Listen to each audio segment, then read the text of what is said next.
Alex, con Siria, como dijo Bashar al-Assad en una de sus entrevistas, acabo de verla, es antigua, dijo que el problema de Libia no era Gaddafi, era la propia Libia. En el caso de Irak, era la identidad de Irak. Y en el caso de Siria, parece ser lo mismo, que Israel no quiere una Siria unida. Por otro lado, tienes a estos miembros de Al-Qaeda y yihadistas en Siria, y tienen una excusa total para ir y bombardear Siria. ¿Qué está pasando cuando miras a Siria hoy y la forma en que los israelíes están atacando Siria? Sabemos que el gobierno en Siria intentó hacer todo para apaciguar a la administración Netanyahu, pero aún así no están satisfechos. ¿Cuál es tu opinión sobre lo que está ocurriendo allí?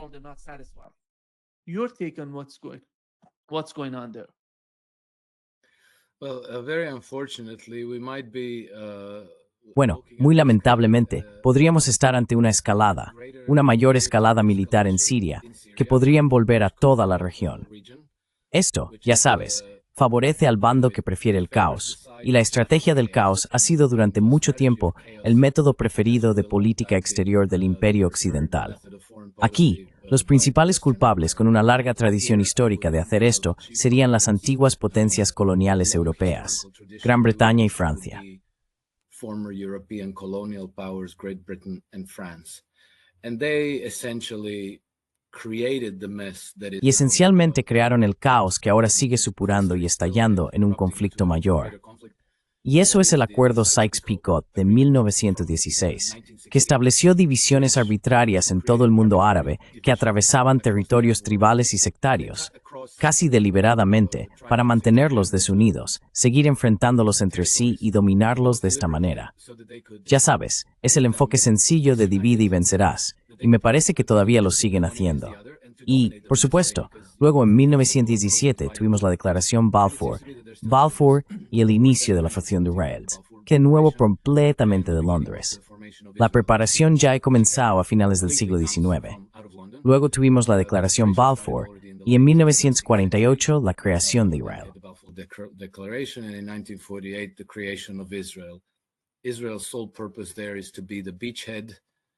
El único propósito de Israel allí es ser la cabeza de playa, mantener la región desestabilizada y utilizarla para mantener la hegemonía occidental en la zona. Ya sabes, si mantienes a las partes en guerra de forma continua y eres quien tiene el monopolio del capital financiero y del crédito, tienes el monopolio global de armamento avanzado de alta tecnología y de otros tipos de tecnología, para las comunicaciones, para la perforación petrolífera, los oleoductos, todas las tecnologías necesarias para el desarrollo industrial, la producción de energía, el transporte y así sucesivamente. Pues bien, si mantienes a todos en guerra entre sí, impides que se desarrollen, pero además los haces dependientes de ti para conseguir dinero, porque en cuanto entras en guerra, lo primero que necesitas es crédito.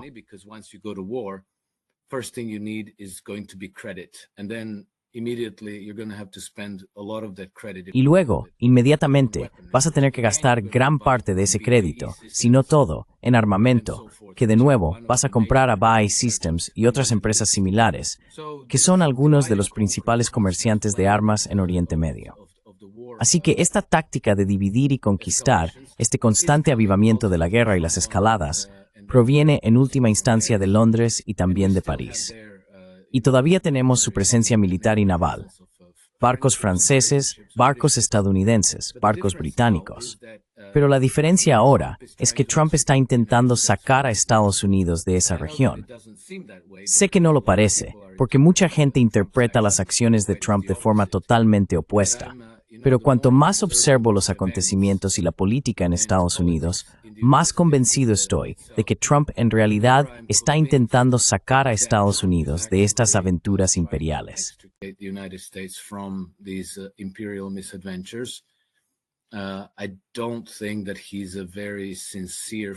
No creo que sea un amigo muy sincero de Benjamin Netanyahu, ni un aliado sincero del Estado de Israel. Y creo que realmente está buscando asociarse con naciones como Irán, Rusia, China y otras. E Israel es, de hecho, la única razón por la que esto está ocurriendo, el único obstáculo en el camino de todo eso. Y es un obstáculo muy costoso, porque ya sabes, Estados Unidos realmente no obtiene muchos beneficios por apoyar a Israel, pero sí tiene mucho que perder.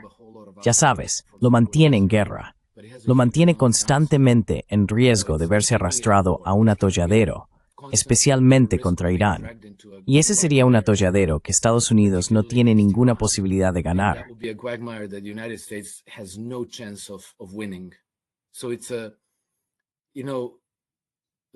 Así que es muy poco lo que se puede ganar. Quizás ni siquiera eso, quizás nada que ganar, con el potencial de que ocurra un desastre catastrófico, un desastre cataclísmico para Estados Unidos a causa de Israel.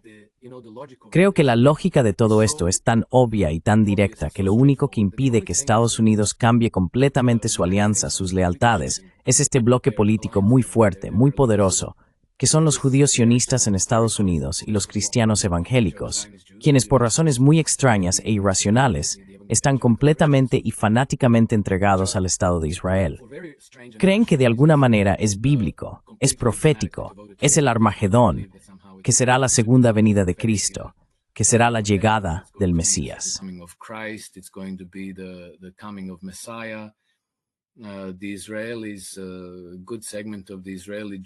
Los israelíes, un buen segmento de los judíos israelíes que son, digamos, lo suficientemente religiosos como para considerar estas cosas, piensan que va a haber una gran batalla de Armagedón y que solo después de que Israel haya sido prácticamente destruido y castigado por prácticamente todo el mundo, llegará el Mesías que se les ha prometido desde tiempos bíblicos. Así que, ya sabes, lo que la gente piensa y lo que cree, estamos adentrándonos en cosas extremadamente extrañas. Pero cuando se reduce el análisis solo a los pros y los contras, a las ganancias y pérdidas que Estados Unidos puede obtener de diferentes maneras de relacionarse con Israel, Irán, Siria, Turquía, Arabia Saudí y demás, Israel es un gran problema para Estados Unidos. Y dudo mucho que esto no sea absolutamente obvio para Donald Trump.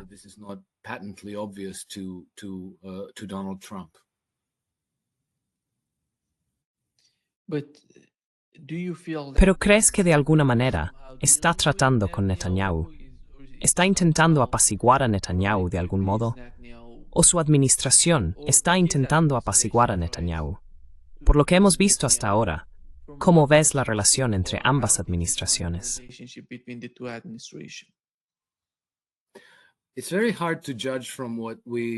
Es muy difícil juzgar con la información que tenemos, pero veo que la relación no me parece que sea amistosa por parte de Trump. Tampoco parece amistosa por parte de Netanyahu. Netanyahu está desesperado. Necesita absolutamente el apoyo estadounidense, porque sin ese apoyo significaría el fin de Israel muy rápidamente, ¿verdad? Así que necesita desesperadamente el apoyo de Estados Unidos, y está maniobrando para asegurarse de no perder ese respaldo.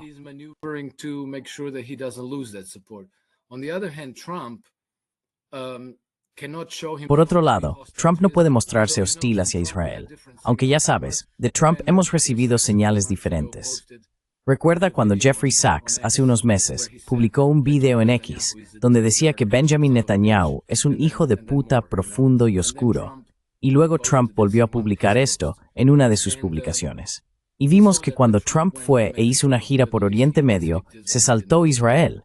No fue allí. Y ha expresado duras críticas a Israel por su bombardeo a Irán, lo cual es bastante inusual en la vida política estadounidense, porque normalmente todo el mundo reacciona de forma automática.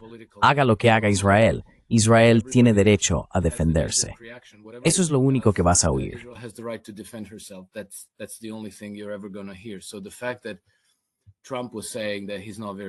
Así que el hecho de que Trump dijera que no está muy contento con ellos, y luego, cuando la gente intentaba sugerir que, bueno, en realidad es culpa de Irán, él decía, sí, pero en realidad estaba dirigiendo el peso de su crítica a Israel. Y también sabemos que Benjamin Netanyahu fue a Estados Unidos. No sé si sigue allí, pero ha estado allí varios días. Y tuvieron muchas reuniones, y algunas de estas reuniones no salieron bien. Sabemos que al menos en una ocasión, Donald Trump salió enfadado de una reunión con Netanyahu. No hubo rueda de prensa conjunta después de eso. Así que no sabemos qué pasó, pero no parece que la relación sea fácil. it doesn't seem that the relationship is easy. And from everything I gather, it seems to me that Trump Y por todo lo que he podido averiguar, me parece que Trump está muy serio en conseguir que tanto Irán como Israel se calmen y dejen de atacarse mutuamente. Me da la impresión de que realmente está interesado en asegurarse de que la región permanezca en paz. Esto lo sabemos desde hace un mes, desde que terminó la guerra de 12 días. Pero también, en uno de nuestros podcasts anteriores, hablamos sobre Siria, que sería relativamente fácil, y mencioné la mano británica en Siria, que sería relativamente fácil para los británicos provocar algo en Siria, utilizar Siria para volver a provocar un incendio contra la paz en la región. Y ahora creo que lo estamos viendo. En una de sus entrevistas recientes en el Reino Unido, ella dijo que Israel está librando una guerra por poderes en nombre del Reino Unido. Fighting a proxy war on the behalf of the United Kingdom. And the United Kingdom does not have interest in their... Y el Reino Unido no tiene interés en que haya paz en la región. Su interés es mantener la región desestabilizada y eventualmente provocar un cambio de régimen en Irán. Trump dijo explícitamente que no busca un cambio de régimen en Irán. Los británicos están diciendo que quieren un cambio de régimen en Irán. Esta misma semana vimos una declaración de Lord...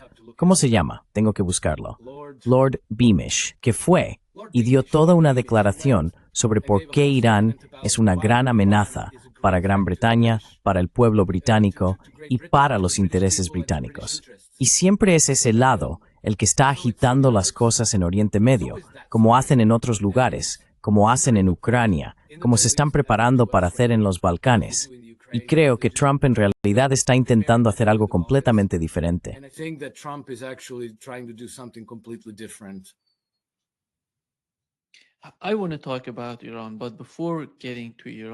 Quiero hablar sobre Irán, pero antes de llegar a Irán, y al caso de Irán, tenemos un país que, en mi opinión, es muy importante, pero del que se oye poco.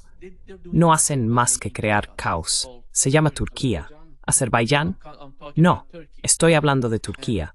Están en Siria, intentan hacer algo en la parte norte del Líbano, y tienes la sensación de que, porque mucha gente argumenta que Erdogan está persiguiendo de alguna manera un nuevo imperio, un imperio otomano y todas esas cosas, pero al final, ¿ves algo bueno que salga de estos movimientos políticos por parte del gobierno de Turquía y la forma en que están involucrados en Siria?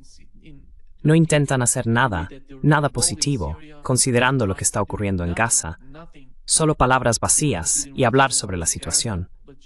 Y ves el caso de Azerbaiyán, como has mencionado. ¿Cómo ves el papel de Turquía en todo este cálculo?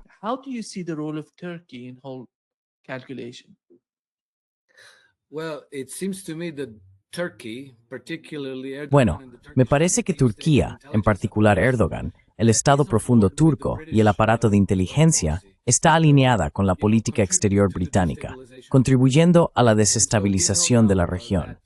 Ahora sabemos que los turcos han colaborado con el MI6 británico y el establecimiento de la política exterior británica en el fomento del Frente al-Nusra. Juntos crearon la milicia HTS y promovieron a Abu Muhammad al-Julani, al-Shibani y a un montón de estos yihadistas.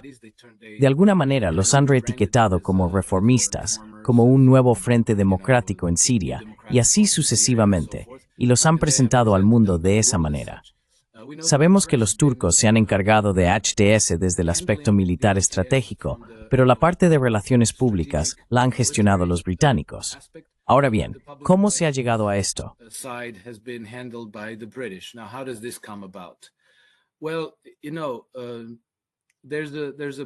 Bueno, ya sabes, hay una parte de la clase política en Turquía que ve en todo esto una oportunidad para restablecer alguna forma de imperio otomano. Y muchos de ellos creen que Alepo y partes de Siria y Líbano en realidad deberían pertenecer a Turquía, que deberían ser legítimamente territorio turco. Así que esta, llamémosla ambición, ha sido explotada por los británicos para cooptar a Turquía en su órbita, en su concepto geopolítico. El actual jefe del MI6, Sir Richard Moore, ha sido uno de los principales defensores de este concepto de la Gran Turania, ¿verdad? La Gran Turania sería una especie de unión política de los pueblos túrquicos de Asia Central, porque existen estos pueblos túrquicos. Va desde Turquía hasta Azerbaiyán y luego tienes Turkmenistán, Tayikistán, Uzbekistán, hasta China. Todos estos son pueblos túrquicos, ¿verdad?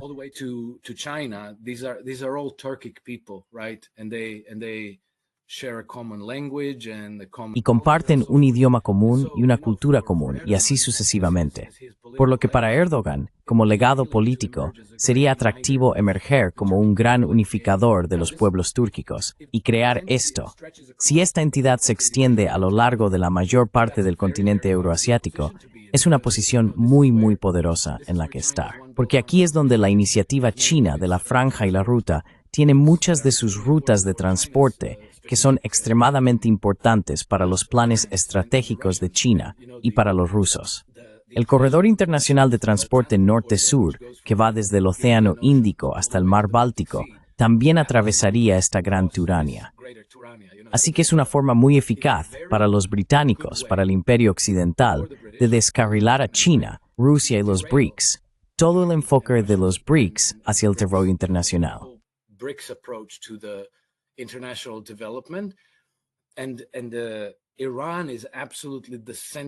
Irán es absolutamente el punto central de todo eso. Así que, intentar complacer las ambiciones de líderes túrquicos como Erdogan y Aliyev en Azerbaiyán es una forma de sobornarlos para que se unan a tu bando. Y entonces dicen algo como, oye, podrías hacer que todo esto suceda, pero tenemos que sabotear el proyecto chino-ruso. Tenemos que descarrilar sus objetivos de desarrollo, y luego crearemos esta gran Turania, y vosotros seréis los grandes sultanes y gobernantes de este enorme imperio, una entidad política muy rica. Y esto es muy típico de los británicos. Siempre hacen promesas, y siempre intentan atraer a sus proxies, ofreciéndoles algo con lo que quizás sueñan en secreto.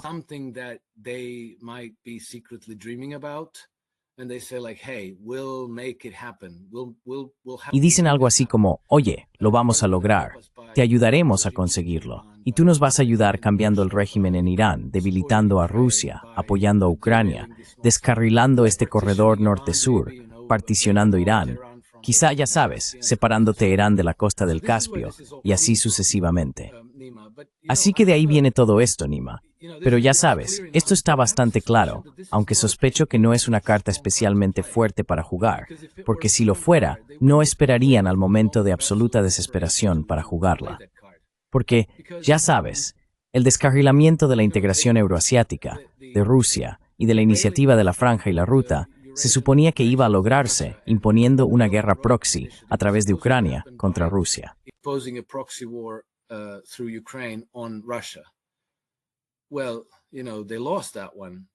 Bueno, ya sabes, perdieron esa. Y ahora están, ya sabes, los británicos han firmado un acuerdo de cooperación militar con Azerbaiyán.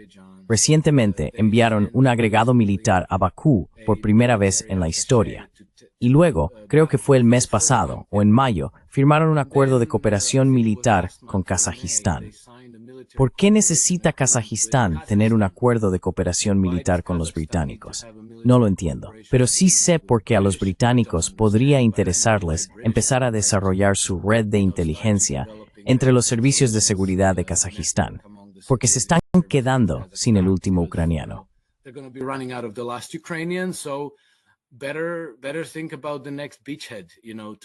Mejor pensar en la próxima cabeza de playa para empezar a imponer la guerra y los esfuerzos de desestabilización contra Rusia.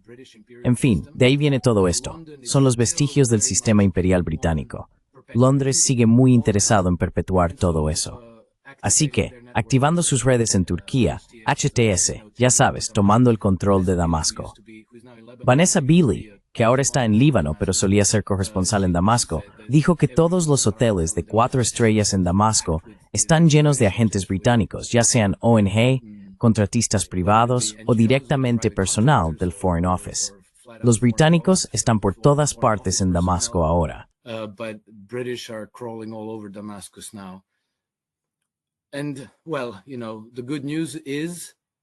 Y bueno, ya sabes, la buena noticia es que los rusos entienden de qué va el juego. Los iraníes entienden de qué va el juego. En un giro muy extraño de los acontecimientos, los iraníes, después del bombardeo de Damasco por parte de los israelíes ayer, se pusieron en contacto con al-Jolani y ofrecieron cooperación, lo cual es muy, muy interesante. De nuevo, una señal de que entienden perfectamente de qué va el juego y quién es el verdadero enemigo. Y los chinos también entienden el juego. Y cada vez creo más firmemente que Trump entiende de qué va el juego y que está en el lado correcto de la historia. Porque alguien que está bien informado fue Susan Kokinda, del Comité de Acción Prometeica, que es muy activa políticamente.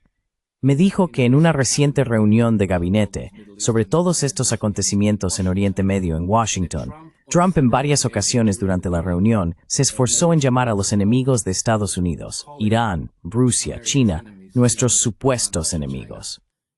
He said our so-called enemies, and he also called them the people that are perceived to be our Y también los llamó las personas que se perciben como nuestros enemigos.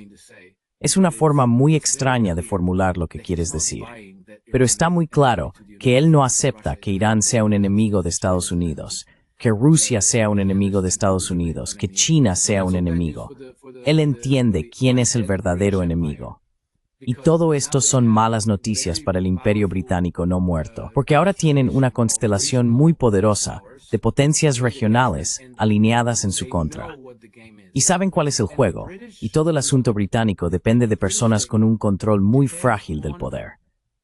Los Emiratos Árabes Unidos son importantes como un nuevo, digamos, nuevo centro financiero de Oriente Medio.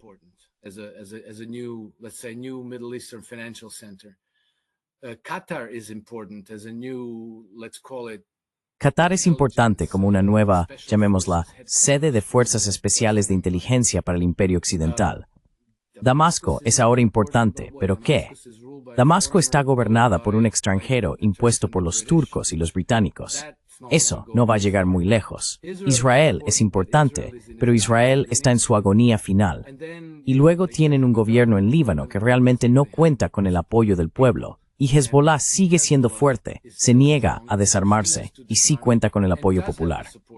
Así que creo que todo esto, que esta pequeña camarilla en Londres está haciendo con las familias gobernantes de los EAUs y Qatar y el Estado profundo de Turquía y estos yihadistas en Damasco, no creo que sea sostenible a largo plazo. Y creo que, en última instancia, fracasarán.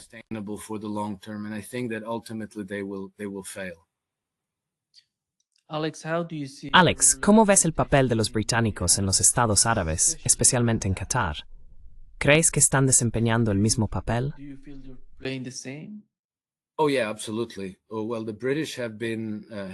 Sí, absolutamente. Bueno, los británicos han tenido una cooperación muy estrecha con Qatar. De nuevo, sabes, una alianza militar. Los cataríes son, creo, el único país en el mundo que realmente comparte bases militares con los británicos en el territorio británico.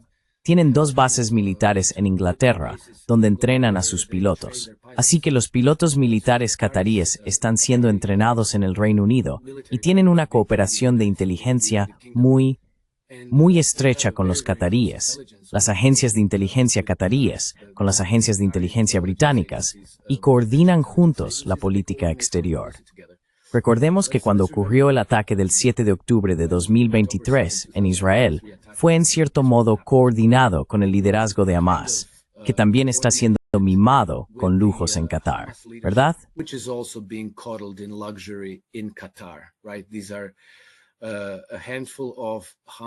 Estos son algunos líderes de Hamas que disfrutan de una vida de lujo en Qatar, viajan en aviones privados y desde luego no comparten el sufrimiento del pueblo en Gaza. Creo que fueron fundamentales en la organización de los ataques del 7 de octubre en Israel. Obviamente, esto no fue algo que el liderazgo de Hamas decidiera hacer de un día para otro. Creo que fue coordinado con la implicación de Israel y el Reino Unido. Si sabes lo que ocurrió y cómo ocurrió, está absolutamente claro que el 7 de octubre fue un ataque de falsa bandera, orquestado para que sucediera de esa manera, con el propósito de provocar un gran número de víctimas civiles, para galvanizar a la sociedad israelí hacia la limpieza étnica de Gaza y también de Cisjordania.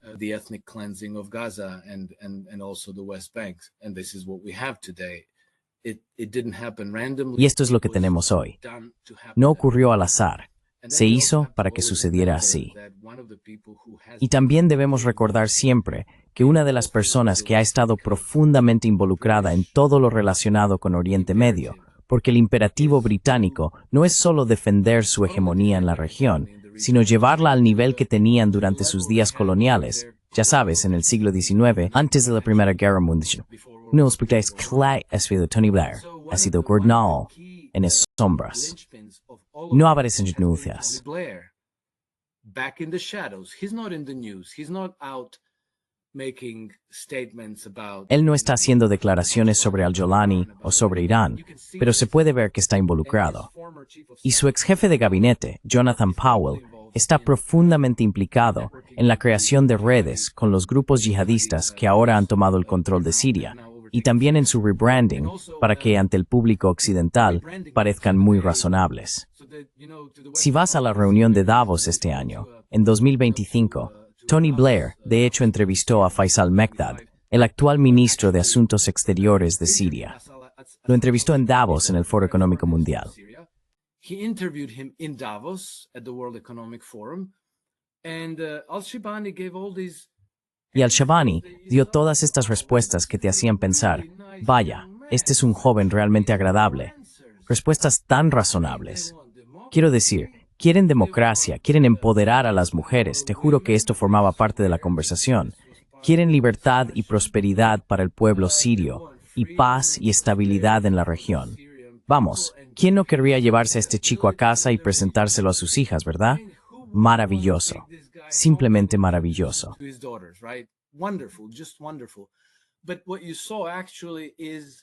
Pero lo que viste en realidad es exactamente esta maniobra de relaciones públicas para que todo el mundo piense, oh, ahora nos hemos librado de ese malvado Bashar al-Assad, y estas personas tan agradables están ahí, y mira, Tony Blair le está entrevistando y todos podemos ver lo simpático que es.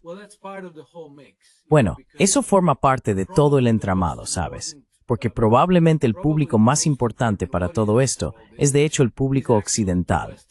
Porque ya sabes, somos nosotros los que tenemos que aceptar, que tenemos que consentir el nuevo rediseño del mapa de Oriente Medio, el cambio de régimen en Irán y el regreso del Shah, a quien los británicos y los israelíes han estado mimando y cultivando como el próximo líder.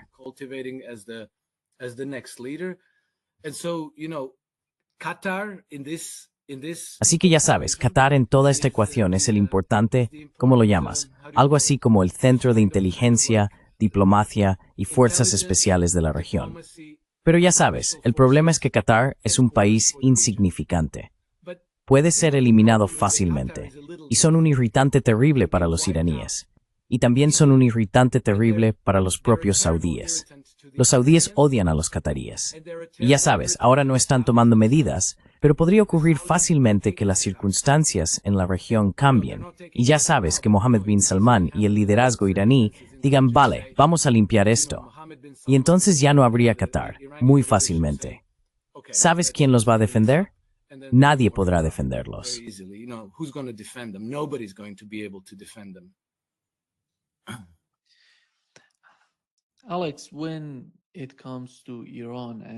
Alex, cuando se trata de Irán, Rusia y China, recientemente tuvimos al ministro de Asuntos Exteriores de China hablando sobre cómo están intentando ayudar a Irán a defender su dignidad y soberanía. Y todas estas conversaciones que están ocurriendo entre bastidores, diría yo, entre Irán, Rusia y China, tras el ataque a Irán. Creo que hay muchas cosas sucediendo entre bastidores de las que no somos conscientes en lo que respecta al sistema de defensa iraní, cómo están intentando reconstruirlo, rehacerlo y crear una mejor posición para Irán en caso de que ocurra algún tipo de ataque en un futuro próximo.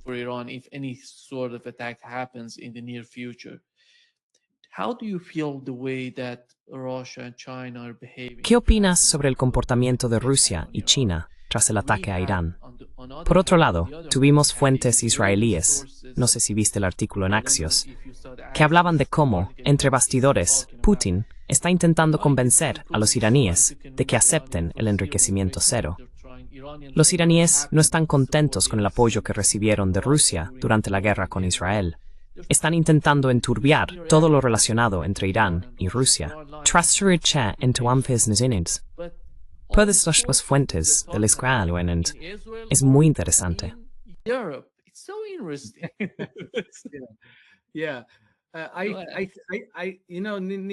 Sí, sabes, Nima, sospecho que todo esto son operaciones psicológicas, porque están desesperados por descarrilar las relaciones entre Rusia e Irán.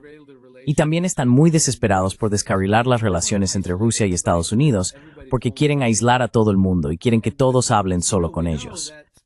Pero sabemos que creo que fue justo ayer, o anteayer, Antony Blinken, de todas las personas, concedió una entrevista a una de tus compatriotas. ¿Cómo se llama? Christiane Amanpour. Christiane Amanpour, the valiant CNN journalist. Christiane Amanpour, la valiente periodista de CNN. Y Antony Blinken hizo algunas revelaciones realmente sorprendentes allí, en las que dijo que en realidad los iraníes estaban dispuestos a limitar su enriquecimiento de uranio a, creo, algo así como el 0,67%, ni siquiera el 3,7%.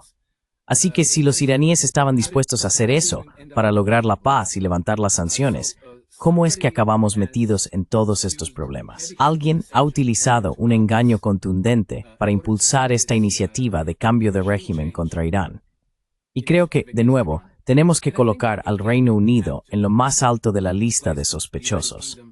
Porque, como ya hemos hablado antes, en 2019 fueron los británicos quienes intentaron con mucho empeño persuadir a Donald Trump para que lanzara un ataque contra Irán.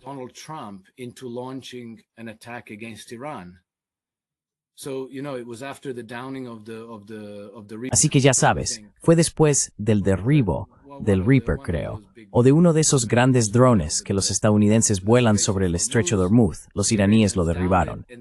Y luego, ya sabes, hubo un gran esfuerzo de presión para intentar persuadir a Trump de iniciar una guerra, básicamente contra Irán. Y él dijo que no. Y entonces hubo este intercambio histérico de mensajes entre la Embajada Británica y el Ministerio de Asuntos Exteriores, reprendiendo a Trump, criticándole, llamándole de todo porque se negó a iniciar una guerra contra Irán.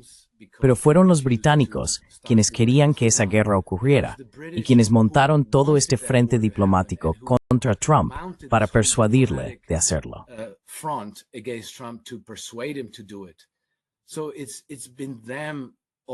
Así que han sido ellos todo el tiempo, sin parar, siempre mezclados, pero siempre actuando entre bastidores, porque quieren que los estadounidenses hagan el trabajo sucio.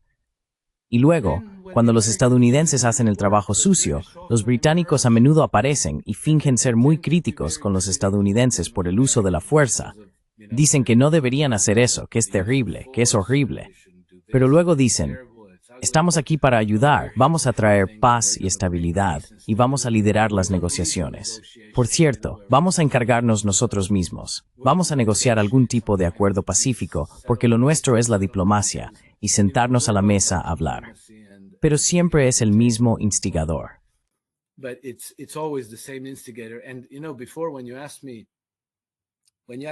Y sabes, antes cuando me preguntaste sobre su cooperación con Qatar, porque Qatar, gracias a su relación con los británicos, ha sido uno de los, si no el principal, financiadores de todos estos grupos yihadistas, como Al-Qaeda, Al-Nusra y Khorasan, y todos estos grupos escindidos que surgieron en Oriente Medio, estos fanáticos yihadistas violentos y extremistas. Y hay una persona, una investigadora llamada Karin Gevorgian, que es una experta orientalista, ¿verdad? Y aquí tienes una cita directa de ella. Gran Bretaña está intentando arrebatarle a Estados Unidos el timón de la dominación mundial. Una de sus herramientas es el control de prácticamente todos los movimientos islamistas radicales del mundo. Así que no soy solo yo quien lo dice. Si rascas un poco bajo la superficie y realmente investigas lo que está ocurriendo y quién está agitando las cosas en la región, siempre acabas encontrando a los británicos.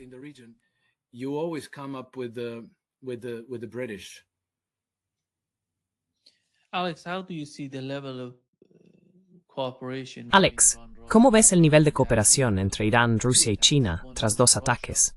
Uno contra Rusia, que sabemos, en mi opinión, fue una misión británica en suelo ruso, contra bombarderos nucleares, llevada a cabo por ucranianos. Y el otro, los israelíes, quizá con el apoyo británico entre bastidores. Eso no lo sabemos. Pero ¿cómo han cambiado estos dos ataques a Rusia e Irán la situación interna y la dinámica de la relación entre Irán, Rusia y China? Parece que yo diría, por parte de Irán, están mucho más cerca de Rusia y China que antes. ¿Cuál es tu opinión sobre lo que está ocurriendo en términos de su cooperación militar y la seguridad de la región, que es tan importante cuando se trata de China y Rusia, como has mencionado, con estos yihadistas de Siria llegando incluso a Turkmenistán? Diría yo, ¿cómo ves lo que está ocurriendo entre estos tres países importantes?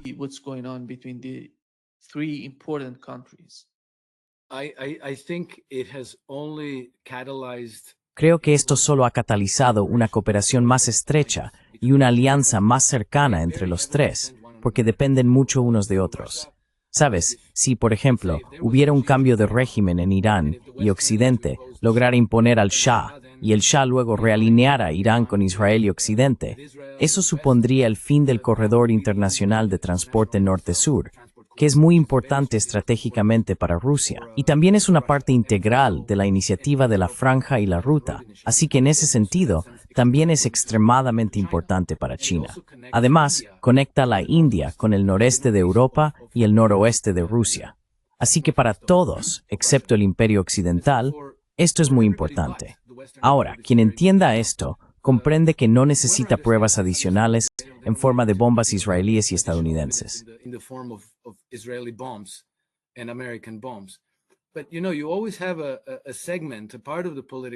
Pero siempre hay un segmento, una parte de la clase política, que querría realinear la nación con Occidente de todos modos, porque les gustaría enviar a sus hijos a Oxford y Harvard, y quizá tengan cuentas bancarias en Occidente, y les gustaría comprar una casa en Londres, o ya tienen una, o están conectados de alguna manera con los del MEC. Y siempre pueden argumentar que, bueno, si nos alineamos con Occidente, entonces levantarán las sanciones, y podríamos desarrollar nuestra economía, y podríamos estar en paz, y bla, bla, bla. Y luego cuando caen estas bombas, entiendes que hacer gestos amistosos hacia Occidente es muy ingenuo. Te apuñalarán por la espalda igualmente, aunque les des todas las concesiones.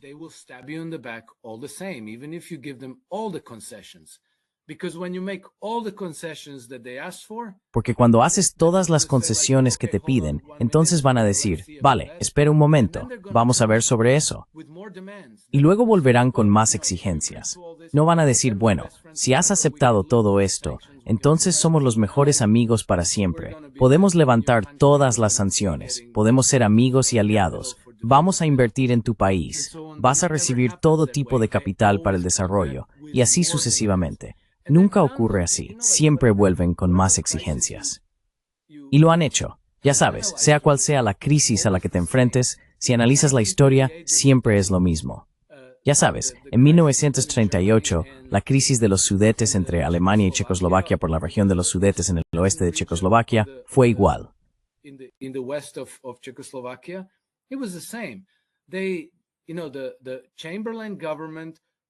Sabes, el gobierno de Chamberlain presionó a Hitler para que hiciera todas esas demandas extremas al gobierno de Edvard Beneš en Praga. Y luego presionaron a Beneš en Praga para que cediera en todo. Y entonces él dice, vale, no queremos guerra, cedemos en todo. Luego van a ver a Hitler y le dicen, hemos conseguido todas las concesiones, pero no las aceptes. Pídeles esto, esto y esto. Y entonces añaden cosas que saben que son inaceptables para la otra parte. Porque una vez que los has debilitado al máximo, aún quieres un cambio de régimen. Aún quieres ir a la guerra.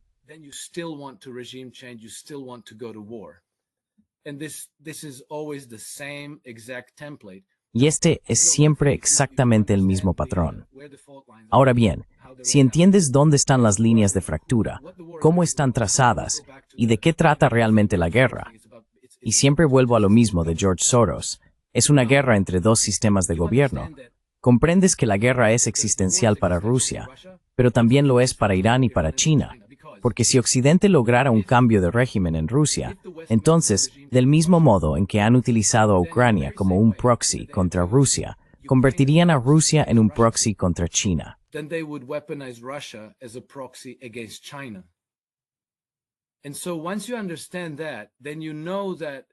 Y así, una vez que entiendes eso, sabes que su apoyo mutuo no es transaccional, que no puedes sobornar a los chinos para que dejen de apoyar a Rusia, y no puedes sobornar a los rusos para que dejen de apoyar a Irán y a China. Y esto ya sabes, lo tenemos demostrado porque la semana pasada los chinos dijeron que de ninguna manera dejarán de apoyar a Rusia en su esfuerzo en Ucrania. Y esta es la razón, porque realmente es existencial, y realmente es la guerra por la humanidad entre, ya sabes, el imperio occidental, que es, en fin, cualquier reencarnación del imperio británico que estemos viendo, y prácticamente el resto de la humanidad. Y eso nos incluye a nosotros en Occidente.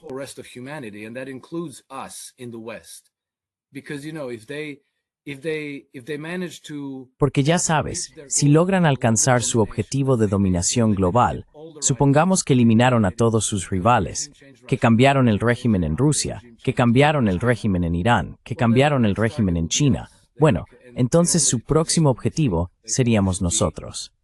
Y ya nos han dicho lo que piensan. Piensan que deberíamos ser animales hackeables, que deberíamos ser sus hormigas obreras. La guerra contra los agricultores, la eliminación de los alimentos naturales en favor de grillos y saltamontes y demás. Con esto es con lo que estamos tratando. Y contra esto es contra lo que se oponen Rusia, China e Irán. Y cada vez creo más que Trump también se opone a ellos, que no es, digamos, un aliado cooptado y vendido de este centro de poder, sino que en realidad es su enemigo.